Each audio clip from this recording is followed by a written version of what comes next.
Hello and welcome to Chesapeake Weekly. Well, summertime is a great time to get reading, no matter your age, but it's especially fun for the kids to start reading new, different genres, different methods of reading outside of all of that required reading that they have throughout the school year. So Chesapeake Public Libraries have all of the resources you need to get those kids excited about reading this summer. Here's a clip from a recent episode of Library Life all about some summer reading.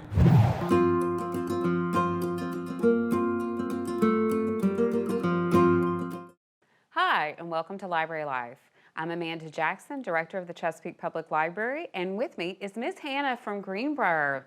Welcome. Hi, thanks for having me. I'm happy to be here. So we're going to talk about all these fantastic books you have in front of you Yes. and why it's important during the summer. I know a lot of people, when it gets close to summertime, are just excited for their kids to get out of school, not to have to worry about homework and all those things. Right. But there's some things that we don't need to forget, and reading is one of those. Absolutely. We're trying to combat summer slide, and in order to do that, we try to make reading more fun during the summer. So we offer a summer reading challenge at Chesapeake Public Library. We've done this in the summers in the past, and it's changed a little bit this year, but not much. And again, our main goal is just to get kids reading, keep them improving on their reading skills, and combat that summer slide.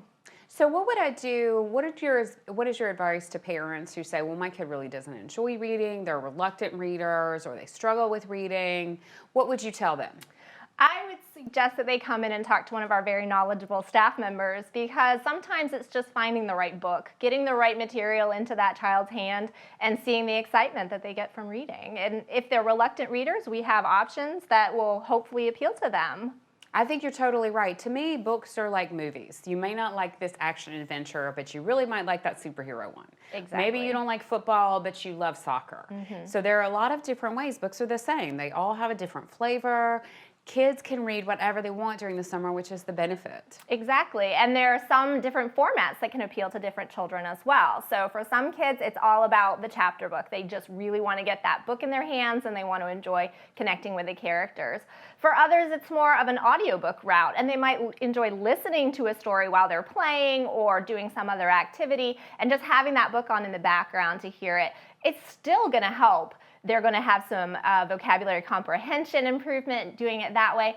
For other kids, it's graphic novels, and that's a wonderful option as well. And sometimes parents discount those as not real reading or not real books. But if you think about it, that formatting does really appeal to the more visual kids, and they're getting not only the reading, but they're also getting a lesson in art and animation style and sequencing, and that can be just as important. Yeah, you're exactly right. I think it's less important for us as parents during the summer to worry about, like, what are they reading, and are they reading on grade level, and are they finishing this many books at this time? Right. And more about introducing them to the things that appeal to them, and the concept that reading isn't boring, that reading is exciting, that reading can appeal to your interests. Maybe that is the graphic novel. Maybe that is the audiobook. I love, for my kids, we used to listen to audiobooks when we would travel, so take a long road trip. Yes. Brilliant time to introduce something like a series. Right. You start the first one and then, oh my gosh, I really want to read the second one.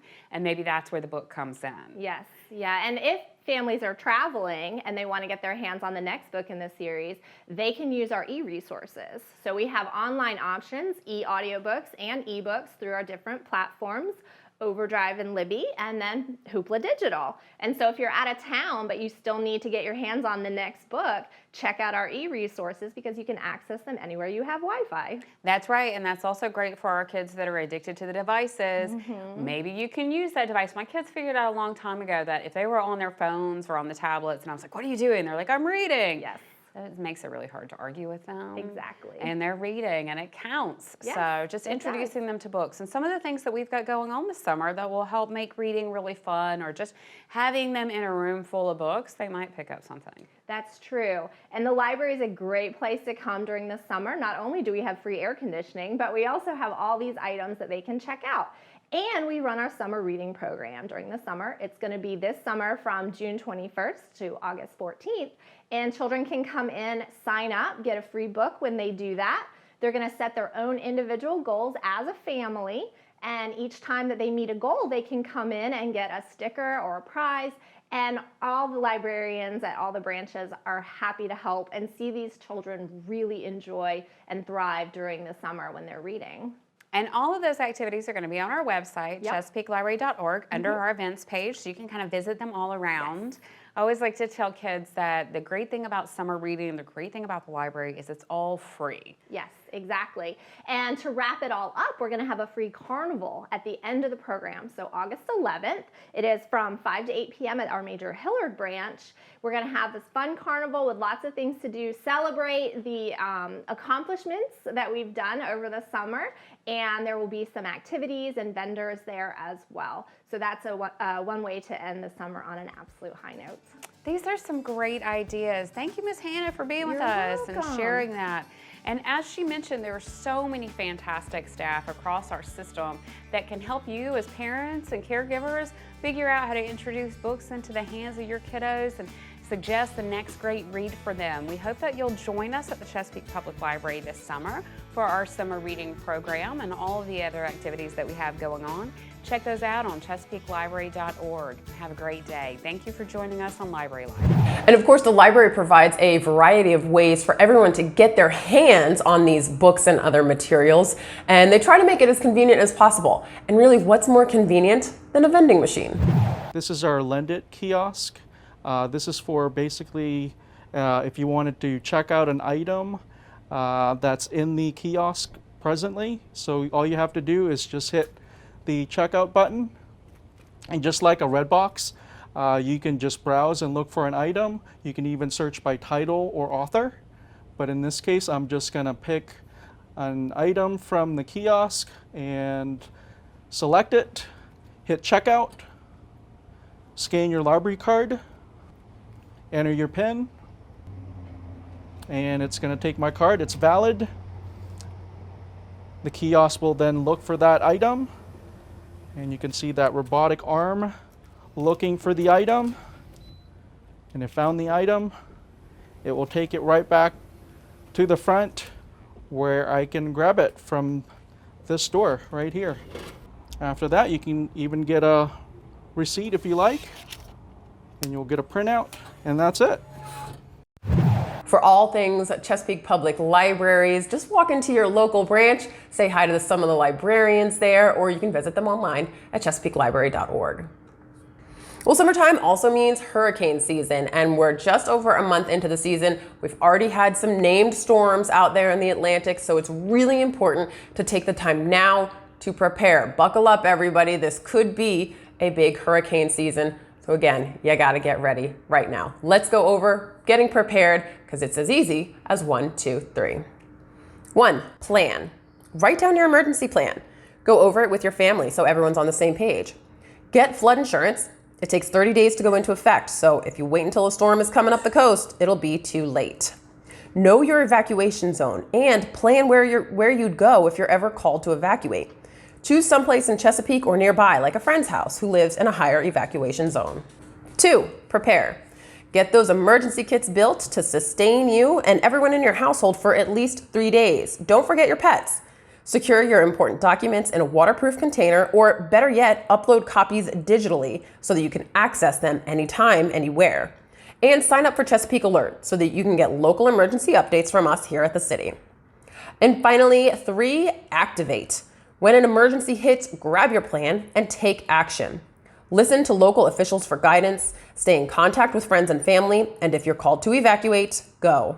But again, stay local so that you can avoid evacuation traffic and can return home sooner. That's a lot of information, but you can find all of it online at cityofchesapeake.net/prepare. And so we mentioned getting flood insurance as one of the most important parts of your planning efforts. And again, it's planning, it's in the planning section because you really got to plan ahead. It takes 30 days before it goes into effect, so you don't want to be caught unprepared. And it really is important for everyone in Chesapeake to get it, no matter where you live. And it can be rather cheap depending on where you live. You can actually get a lot of coverage for just a few $100s a year. So it's really great to check it out. Here's some more information. If you're kind of on the fence, it's really time to get flood fluent. No matter where you live in Hampton Roads, you can experience flooding. Because anywhere it can rain, it can flood. And the damage from just 1 inch of flooding can cost more than $25,000. Are you protected? Go to getfloodfluent.org to learn about flood insurance and the steps you can take to protect your property from flooding. Flood policies don't take effect for 30 days, so go to getfloodfluent.org to learn what you need to do. Then contact your insurance agent. And while we're talking storm prep, part of getting ready, especially when there's a big storm in the forecast, is preparing around the house, preparing your yard and preparing your actual home. Now, our friends at the Elizabeth River Project want to remind you that there are things that you can do that not only prepare you for a storm, but can also help minimize the impacts on the environment that that storm may have. Take a look. So storm season is upon us here in Hampton Roads, and we hear a lot about getting prepared. A lot of that focuses on batteries and bottled water, but here at the Elizabeth River Project, we want you to think about the health of your home river as well. And we've got a number of river-friendly tips to get you storm ready. Scoop the poop to prevent bacteria from pet waste washing into the river during rain and flooding. Second, don't be an accidental polluter. Secure trash and recycling bins to prevent the contents from blowing into the street and storm drains. Next, drain your rain barrel before the storm to maximize its capacity to hold water and reduce polluted runoff during the storm event. Number 4, skip the cases of bottled water. Fill up pitchers, reusable water bottles and canteens, drink dispensers, and large reusable camping water jugs with tap water before storm events. You can even fill large pots for extra capacity or even your bathtub. Lastly, use solar lights when the power goes out. Have solar lights in your yard? Bring them inside and voila! Or consider purchasing a solar-powered lantern to bring inside. So follow these river-friendly storm tips and we'll have a safer and healthier home river after storm season. For the Elizabeth River Project, I'm Casey Shaw. You can learn more about all things protecting our waterways at elizabethriver.org. And, of course, if you're prepping your yard, maybe you're trimming back some bushes or trees, you might be surprised to know this. So just in the same way that you know you have to wash your utensils between uses, did you know that it's also a good idea to sanitize your yard trimming tools? Well, that's information coming straight from the expert Mike Andrzejczyk with the Chesapeake Agricultural Department. Take a look. Hi, I'm Mike Andrzejczyk with Virginia Cooperative Extension, and today I'm going to talk to you about sterilizing or keeping your tools clean while you're pruning. So it's really important to do this, especially if you suspect any kind of vascular disease like oak wilt or verticillium or something like that in your plants. So if you're trying to cut out a diseased branch, you're going to want to sterilize or clean your tools between each cut so that you're not spreading that disease further into your plant or into another plant that you prune later.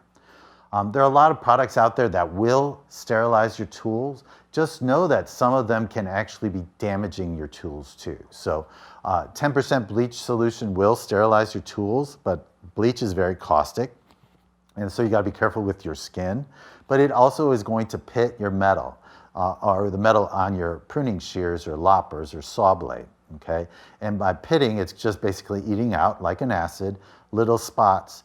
And in those little spots down the road is where some bacteria or fungi could possibly be hiding out and be resistant to your quick wipe or wash or spray of that chlorine bleach. So it will work, but maybe not the best thing. Rubbing alcohol can work, and it's a little bit better, a little bit safer to use, and for the most part doesn't pit as much, but it can be a little more pricey. There are other things that you can use, like Lysol is actually what Linda Chalker-Scott recommends because it's safer to use on the tools, safe to use on your skin with appropriate gloves and whatnot too. And again, you'll want to do this every time you make a cut. So when you're making a cut, you check the vascular system, which is the ring right underneath the bark. If you have any discoloration that's different than the green it should be, if it's yellow, brown, purple, black, blue, orange, you're going to want to make a new cut further down, but before you do, again, sterilize your tools. If you're using bleach, you want to oil them and get that off as quickly as possible so you can sterilize it and do that with a wipe or whatnot. Just know that those tools are going to break down much more quickly and you're not going to have them be as effective as keeping diseases out as you'd like.